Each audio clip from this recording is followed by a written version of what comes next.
cho lù nhó hậu lù càn tới mông rong. Giê-xu ra cho họ bao xa lù gây lò, nữ sở sầu ý khó chở tia. Mua Giê-xu ý trọng thư tỷ thia ý bán này chống cơ tuôn đầu sánh dù đà, đầu Giê-lu-sa-lên, đầu đu đen đu từ lò thia xì đồng tua. Giê-xu cha muốn chia nữ cho thư tỷ, nữ hai tìa. Nê cho plùa mà nê cho mông rong, vì chính đu lưu chênh chênh dò nê tù. Nê cho wo nhẹ nó nê chai, nê cho mông rong, vì nê dùa tàu nó giàu xia. Nê cho wo nhẹ nó nê qua, nê cho mông rong, vì nê dùa lùa.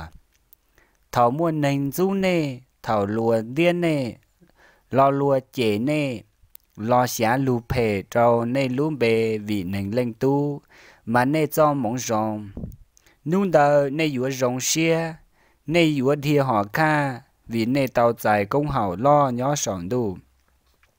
Xanh thảo, lỡ cho dừa công cụ tàu ua linh tờ trâu chó gia sau.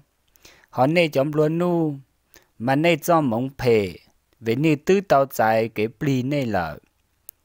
Nê chó ua nhẹ no tàu no trâu, nê cho mông phê, vì nê dùa chai. Nê chó ua nhẹ no, nê lùa. Nê cho mông phê, vì nê dùa qua thia dùa cha. Thầu ranh chồng chả lưu rong cho nê, mà nê cho mông phê.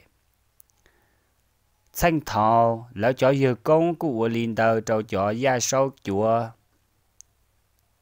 Qua tai planh.